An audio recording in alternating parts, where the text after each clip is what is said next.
Shocking truth. Top 5 deadliest Islamic warriors and how they conquered empires. History is rarely clean. History is hardly ever kind. Behind every great empire lies rivers of blood, shattered armies, broken promises, and the names of warriors whose sheer ferocity reshaped the map of the world. Among those, certain figures stand out, not merely as soldiers, but as agents of empire, masters of war, architects of domination. They didn't fight merely for territory or glory. They fought to change everything. In this video, we dig into the lives of 5 Islamic warriors whose military campaigns shook continents and redefined power. These were not mythical beasts. They were flesh and blood men who mastered warfare in a way that still sends shivers through history. Their strategies were brutal, their victories ruthless, their legacies awe-inspiring and often controversial. From blazing desert sands to walled cities, from cavalry charges to the thundering roar of cannons, these warriors weren't simply victorious, they conquered empires.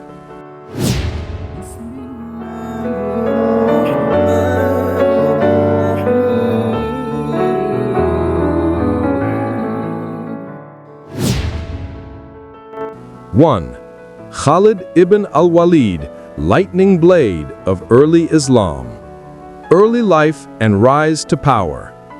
Khalid ibn al-Walid was born in Mecca into the Banu Makhzum tribe, a powerful clan of the Quraysh.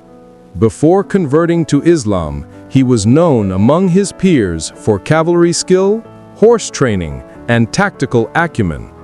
His conversion marked the moment when these latent gifts would be honed by greater purpose and unrelenting ambition. Military genius and key battles. Battle of Mu'tah, 629 CE. Facing a vastly larger Byzantine allied force, Khalid conducted a tactical withdrawal that prevented disaster. Even retreat became part of his reputation, disciplined, not panicked. Battle of Yarmouk, 636 CE. Perhaps his greatest masterpiece, against the Byzantine Empire, one of the era's greatest military powers, he used terrain, feigned retreats, and superior mobility to encircle and destroy. Campaigns in Iraq against the Sassanids. Adaptive to different styles of warfare, open plains, fortified cities, river crossings, and always relentless in pursuit. Weapons, tactics, and strategy. Mastery of cavalry warfare, especially light cavalry capable of fast raids and sudden assaults. Excellent usage of coordination between infantry and cavalry, often using one to fix the enemy and the other to strike decisively. Psychological tactics. Surprise attacks at dawn, misinformation, feigned retreats to lure enemies into traps. Impact and empire building. By the time Khalid's campaigns ended, vast swaths of the Byzantine and Sassanid territories had begun slipping from their grasp. Lands that would later be fully incorporated into the rapidly expanding Rashidun Caliphate. The political and social transformations triggered by his conquests, new administration, new legal systems, new loyalties, laid foundations for centuries of Muslim rule.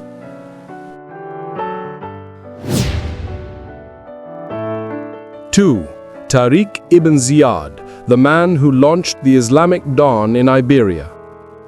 Early life and crossing the strait. Though his origins are debated, some say Berber, others Arab, Tariq ibn Ziyad emerges in the historical record around 711 CE as the military commander of the Umayyad governor Musa ibn Nusayr. At a moment when the Visigothic kingdom still held much of the Iberian Peninsula, Tariq was sent with a relatively small force to explore and potentially exploit fractures in the Visigothic rule. On landing at Gibraltar, Jabal Tariq, Mountain of Tariq, he made a dramatic decision: burn the ships, not out of chivalrous self-sacrifice, but as a signal: no retreat, no fallback, victory or death. A psychological gambit. Conquest of Iberia. Key engagements. Battle of Guadalete. His army, perhaps numbering in the thousands, defeated a substantially larger Visigothic force. The death or capture of the Visigothic king led to a collapse of centralized Visigothic resistance. After Guadalete, numerous cities opened their gates or surrendered under minimal resistance once they saw that Visigothic authority had been breached. Córdoba, Seville, Toledo, names that would become centers of Islamic culture in Al-Andalus. Tactics, governance, and cultural consequences. Governance wasn't purely military.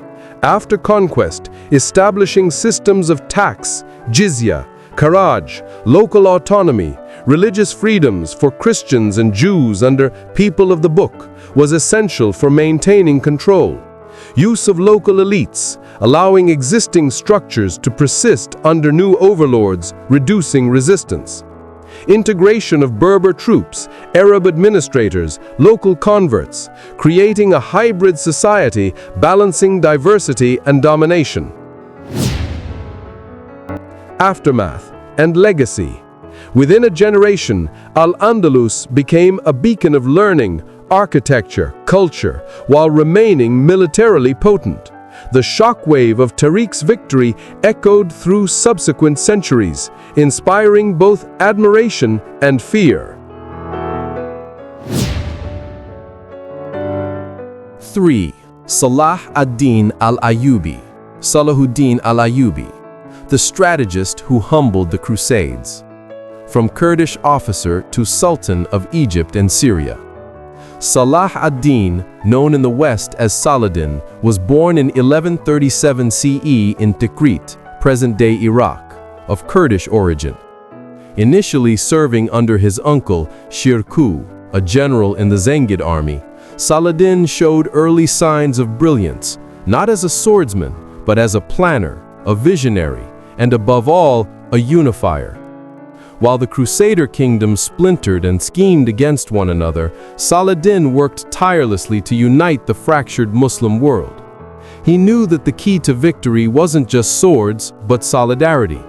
The Islamic world had been divided between squabbling emirs, short-sighted dynasties, and infighting between Sunni and Shia factions. Saladin stepped in to change that narrative.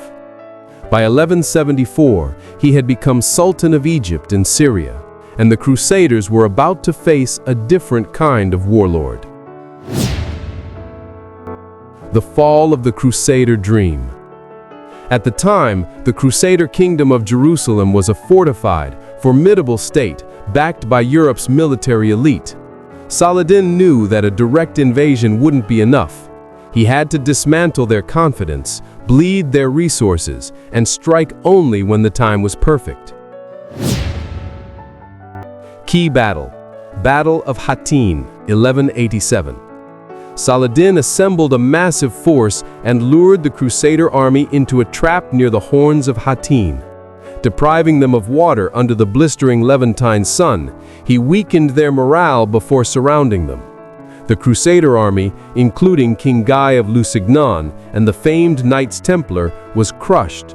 Saladin captured the True Cross, a sacred Christian relic, delivering a psychological blow to Christendom. Within weeks, he marched on Jerusalem, but unlike the first Crusaders who massacred the city's Muslim and Jewish populations in 1099, Saladin offered terms. Civilians were ransomed, bloodshed was avoided. The city changed hands, but not with genocide. What made him deadly? Logistics mastery. Saladin could move troops, supplies, and reinforcements across vast deserts with precision. Patience as a weapon. He refused to attack until the odds favored him completely. Charisma. He inspired religious fervor, tribal loyalty, and administrative loyalty alike. Balance of fear and diplomacy. Saladin made allies when needed and made examples when necessary. Impact and aftershocks. His victories forced Europe into a reactionary frenzy. The Third Crusade followed shortly, with Richard the Lionheart leading the charge. Though the two titans clashed in several skirmishes, Richard failed to retake Jerusalem. The two men, rivals on the battlefield, developed an unexpected mutual respect. Even in Christian Europe, Saladin's name became associated with chivalry, honor, and greatness. But behind the noble image was a calculating ruler who knew when to be merciful and when to strike mercilessly. 4. Baybars, the slave who stopped the Mongol storm. Baybar's story begins in chains. Born a Turkic Kipchak on the Eurasian steppe, he was captured and sold into slavery. But unlike most slaves, Baybars was trained as a Mamluk, a warrior slave of Egypt, selected for military excellence, indoctrinated in loyalty, and forged in constant training. Baybars would rise through the Mamluk ranks to become the very Sultan of Egypt and Syria, one of the most powerful men in the Islamic world. His greatest test? Facing the Mongols. The Mongols, an existential threat.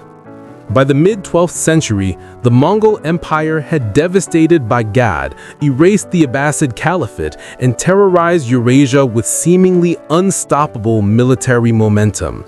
Their invasion of the Islamic heartlands was apocalyptic. Enter Baybars.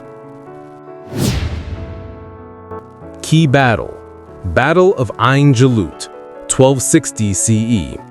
Under the command of Sultan Qutuz, who Baybars would later assassinate, the Mamluks met the Mongols in Palestine. Baybars played a key tactical role, using feigned retreats, a classic Mongol trick, against the Mongols themselves. The Mongol army, led by Kitbuka, was surrounded and annihilated. It was the first major Mongol defeat in open battle. The legend of Mongol invincibility died that day, and Baybars became the man who had changed history. His reign as Sultan, Crusaders, Mongols, assassins. After taking power in 1260, Baybars began a reign of relentless consolidation, destroyed remaining Crusader strongholds along the Levantine coast, built a massive intelligence network to keep tabs on both enemies and his own court, took down the Nizari Ismaili sect, known as the Assassins, dismantling their mountain fortresses, instituted a puppet Abbasid Caliphate in Cairo to give his rule Islamic legitimacy after Baghdad's fall. What made him deadly? Military innovation introduced more organized siege warfare, including massive trebuchets and counterweight catapults. Spycraft and deception used misinformation to paralyze both Crusader and Mongol intelligence. Statecraft with an iron grip, ruthless suppression of rebellion while centralizing power and rebuilding infrastructure. Legacy. Baybars was not merely a warrior, he was a survivor, a chess master, and a stormbreaker. Had he failed, the Mongols may have reached Cairo, perhaps even Mecca and Medina. Instead, the Mamluk Sultanate emerged as the last true Islamic bulwark of that era, holding off both East and West with terrifying efficiency. 5. Mehmed II, the boy who brought down Byzantium. Childhood of a conqueror. Mehmed was just 12 years old when he first took the throne of the Ottoman Empire. Dismissed by Western observers as inexperienced, unstable, and unworthy, he would later return at 19 and change the course of world history. He was young, but he was not naive. Mehmed's eyes were set on Constantinople, the glittering fortified capital of the Byzantine Empire, a city that had withstood 23 sieges over 1,000 years. It was invincible, unbreachable, the second Rome, until he came.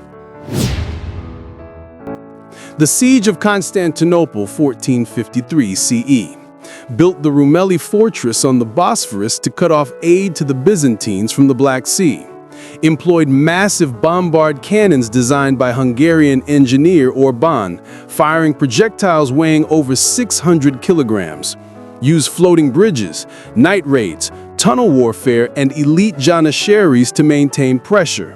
On May 29, 1453, after 53 days of siege, the walls were breached. Constantinople fell. What made him deadly? Visionary warfare, used modern artillery in a medieval world, a transitional military genius. Political genius, allowed Christian churches to remain, appointed a Greek Orthodox patriarch, and incentivized population growth in the now renamed Istanbul. Cultural patronage, multilingual, highly educated, and deeply interested in science, art, and philosophy. Legacy. He didn't just take a city, he killed an era. The fall of Constantinople marked the end of the Byzantine Empire, the rise of the Ottoman Empire as the dominant Muslim power for the next 400 years, a seismic shift in European trade, diplomacy, and fear, spurring the age of exploration. He became known as Mehmed the Conqueror, or Fatih, and his empire would eventually stretch from the gates of Vienna to the deserts of Arabia.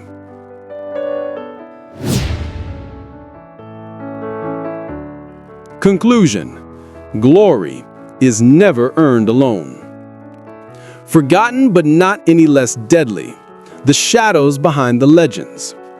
While the names of Khalid, Tariq, Salahuddin, Baybars, and Mehmed burned brightly in the chronicles of conquest, they were not alone. Behind every empire, every shift in borders, and every collapse of civilization stood other warriors, just as ruthless, just as strategic, and in some cases even more brutal, yet lost in the footnotes of history books. These men didn't always claim glory.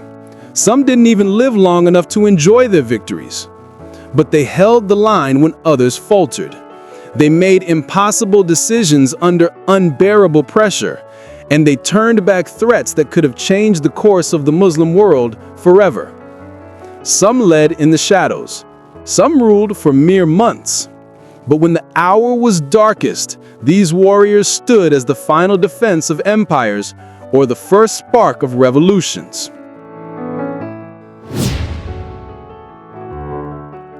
So if you thought the story ended with 5, think again.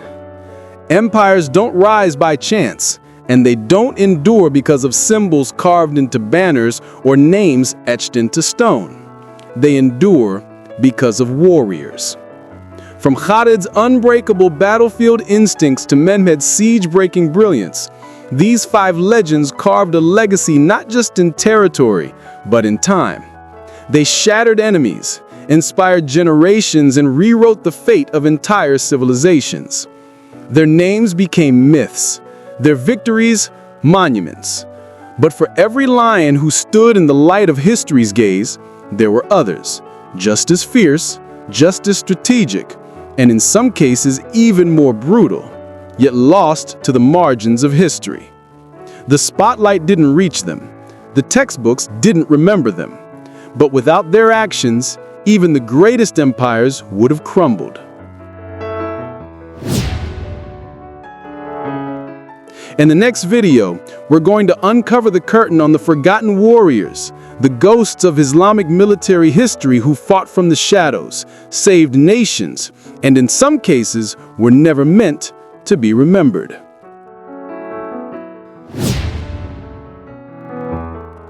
The legends you know were only half the story. Prepare to meet the rest in the next video.